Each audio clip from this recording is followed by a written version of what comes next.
So what we're going to do here in this coaching chat is we're going to watch him play. He's pretty new, and we're going to see what he does. And then after, we're going to go into the practice tool and get his fundamentals ironed out and cleaned up.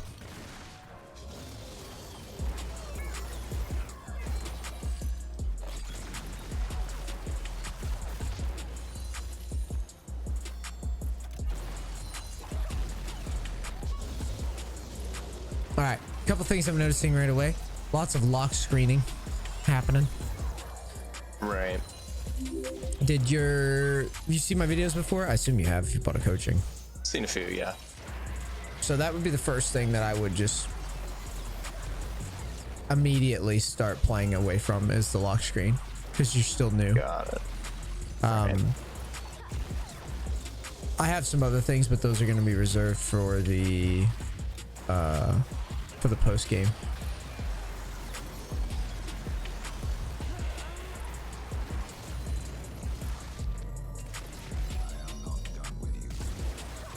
Okay. Yeesh. Okay, these are easy fixes though. Cool. Yeah, stay off lock screen, start playing without locking the screen. Let's go. So, I mean, I think there's potential here. It's not like you're just, you know, as a new player, it's not just like you're hopeless or anything. So what we're going to do is we're going to talk about fundamental like ADC stuff. Let me explain a couple things here. So I'm just going to use Ezreal as an example because I don't have Xayah on this account, and I can explain a couple things. First off, what did you take away from that game? Use my ult before I'm about to die. Before CC is a good time. Right. Or before then, big bursts of damage, just try to imagine what's about to happen to you. You know, in the beginning, you're gonna mistime it. So the classic example was Jax was helicopter dicking on your head, right? Right. And you waited until it hit you and then you ult. That's incorrect. The point of the ult is to cancel shit like that out. Nasus ults and starts running at you. Probably should just ult right away so that he doesn't bonk you with a Q for half your health. Right? That's generally like, that's a start point. There's a couple things, there's a couple other things that I showed you as well. One of those things was that the movement, if a wave's crashing is moving forward, as a rule, if you're standing this close as the wave's piling on, this is bad, because if you've got an opponent, let me set this up right. So you've got an opponent like right here and you're standing here. Basically, this opponent can literally play perfectly. So this is the thing that you want to avoid in League. Allowing your opponents to play perfectly into you. And what that means is basically if there's a wave pushing forward and you're standing in it, if you are this guy, what would you do? Definitely push with the wave, you know? Yeah, and auto you, right? Right.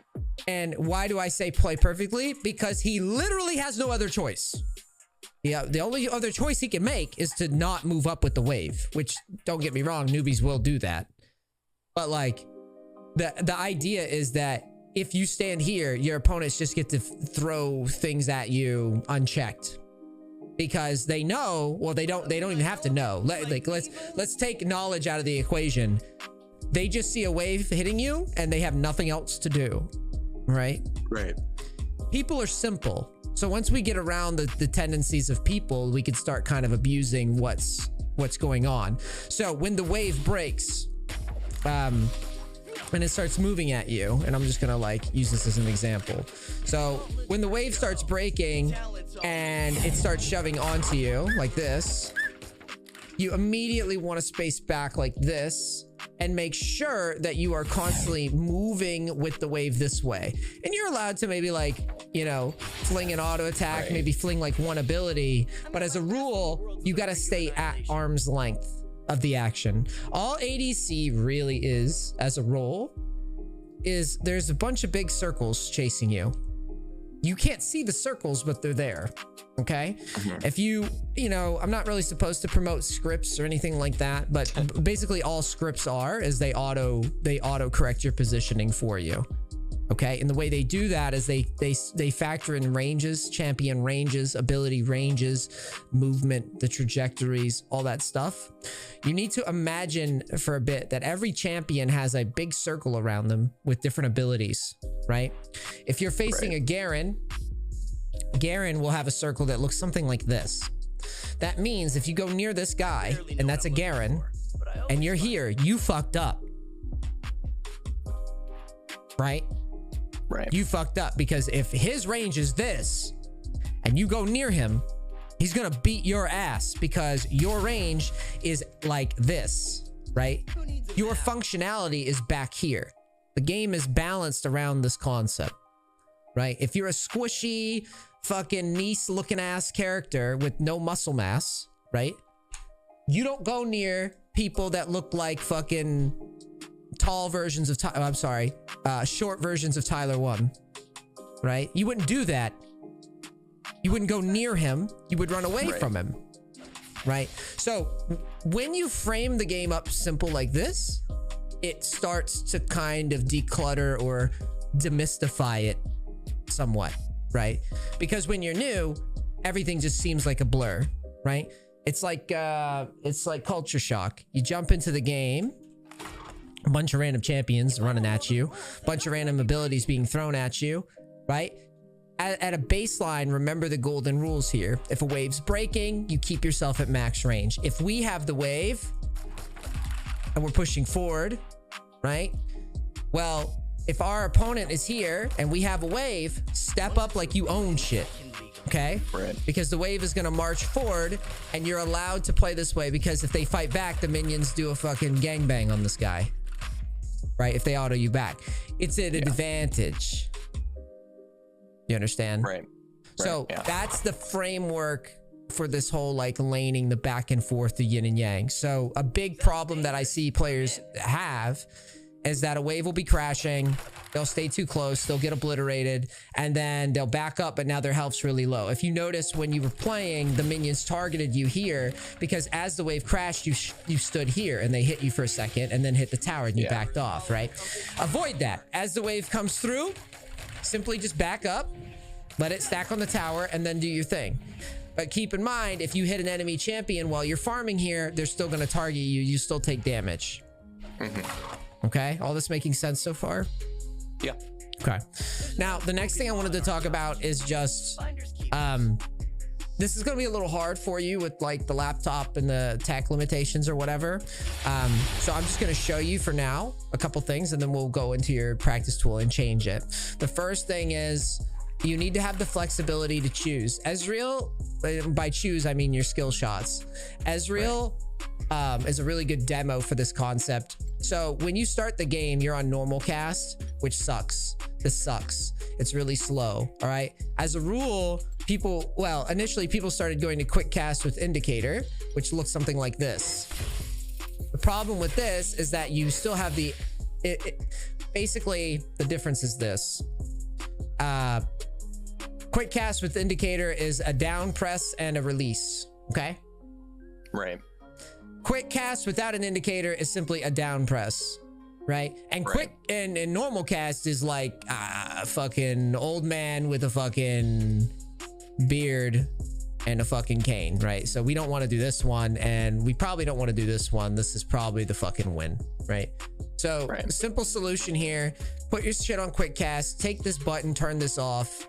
Now you can do this, right? Right. You can do this instantly with no problem. So why would we want flexibility beyond this? Well, waves crashing, and you want to know what your max range is, because in League, remember, we're dodging. What are we dodging? Circles. Big circles, right? Invisible circles of doom. Evil circles. Evil circles in chat. Evil circles. Very mean circles, right? They're not nice. Okay? So the key with this is understanding that we dodge these circles, we live.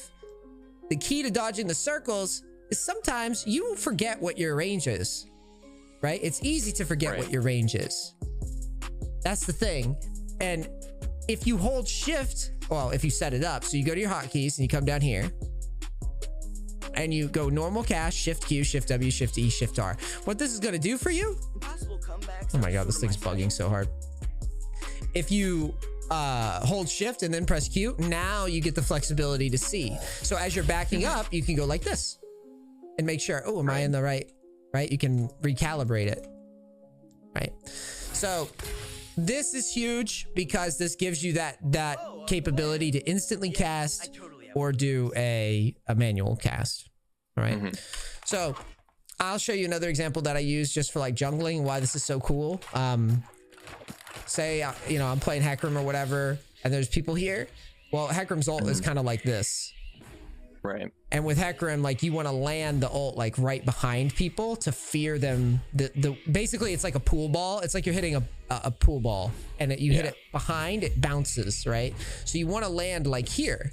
So with the manual cast, you can know where your ability is going to land, right?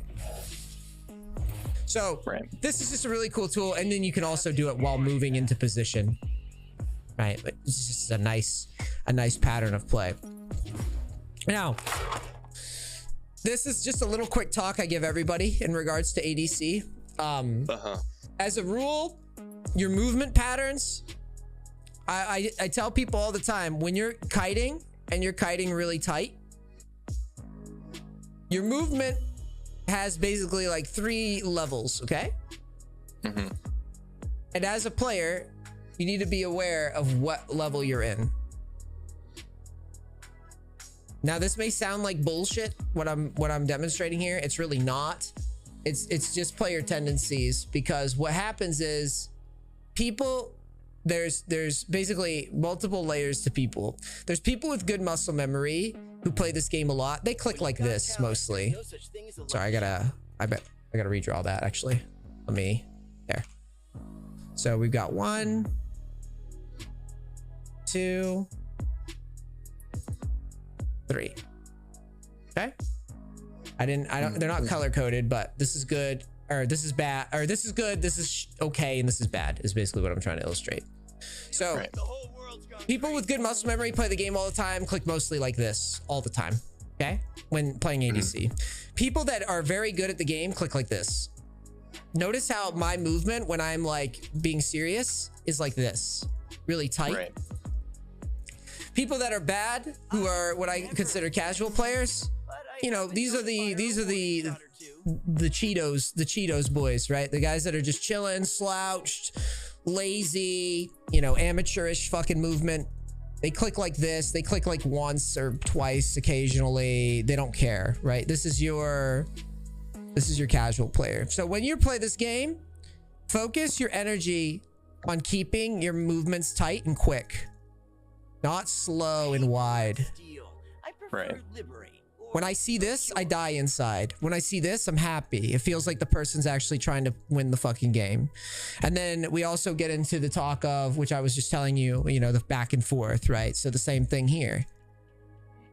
Why this is important, these clicks, is because these enemies can go any direction. Your opponents can do the same thing, right? It becomes a test of skill.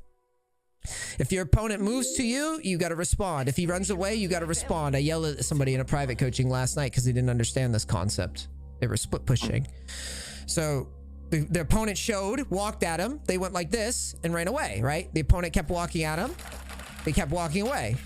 Then the opponent turned around and then he just stood here. I'm like, no, tether it, like work with him. Yeah. So the idea is that you know that evil circle and you're avoiding it, but you're aware of it and you know where that line is and you're working to always find just outside the line. Now, obviously what you'd be thinking then is, NEACE, this evil circle, why do I want to stand like this instead of like this? Right? Well, I'll tell you, the reason you want to be right here is because when you're here, people waste shit, right? They fling abilities, they just throw shit at you, okay? So when they waste abilities because we're playing on the outside of that line, we are getting value. as a player. We're getting value. We're learning about the mechanic, because you have to understand these mechanics to really get value. Opponent throws an ability at you. You know, if I want to be aggressive, and this was your problem in the Xayah game, you wanted to be aggressive, but you just walked up like this. Well, when you cross the circle, abilities start coming in, right? You've aggroed a fucking... basically a bot, as far as I'm concerned. Every person that plays this game, to me, I don't think they put as much thought into this game as I do, because I'm a weirdo, right? Most people, when you cross their line, they do what? Probably nothing. No. But unless they're gonna shoot abilities at you. Yes. Sometimes nothing. Yes, sometimes. But as a rule, if they're posturing aggressively, they're going to throw the ability at you, right? So as you clear the circle, move. Then move. That's it. I'll show you again. You move at them, clear the circle, in. Okay? Right. Now, this pattern, I like to call it, I like to think of it as like a T. Okay? This T is a really good tool. So whatever opponent you're facing, if they have a skill shot, visualize the T, preemptively move. When you get good at this, this is how you get the plays where you dodge abilities. Wherever they are, changes the T. So if I'm standing here, the T looks like this, right? Right. So as you cross their range, whatever it is, it could be anything. The T could be fucking wide, like if you're facing a Xerath or something, right? Wherever they are, move like this. Once it's a ruin, I can legally easy. Just visualize that. And this is an easy game. So as soon as you aggro, it's like, oh, about to aggro the newbie. Bam. And then ingress. This is how you avoid taking the damage, because back here in the replay, I'll show you real quick and we'll play another one. I want to show you that death in the middle so you can see what I was talking about. Because people will say, he doesn't know what he's talking about. He's saying that people always do the same things, blah, blah, blah.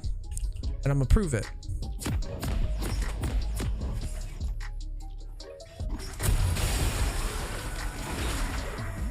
Visualize these circles, okay?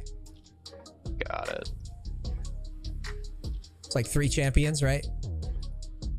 Now just watch. Right.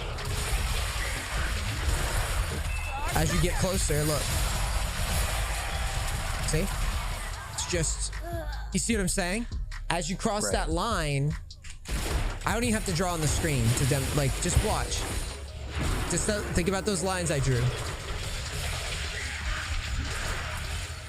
You're in the circle, which means in this case, her range is pretty wide, right? Yeah.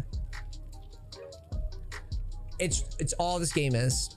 And when you took damage before, it's because you weren't respecting that T thing that I was just showing you.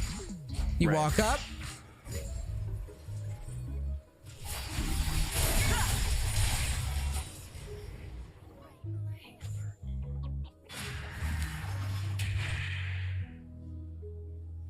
Circle. In this case, Vel'Koz has kind of a weird ability to navigate. It's not as simple as like the T, right? In this case, the movement would be more like you walk at him and then just do like a little stutter back to avoid it. It really does depend on your confidence. There's a lot of mind games with Vel'Koz Q specifically because he chooses when it pops. So he throws his Q and he can detonate it at like any point and split it. You see what I'm saying? Right. Yeah. So if you watch it, when he throws it, watch. He's choosing when to throw it or when to split it. And it splits eventually at max range. So right here, watch. See? So that's the max range right there. From where he threw it. And then so you walk up. And now you're walking into it because you're not moving and into it and sidestepping aggressively. You're just kind of floating. Right, just walk into it and letting it hit me, basically. Yeah. So that's all. I mean, at a start point, let's start thinking about these things.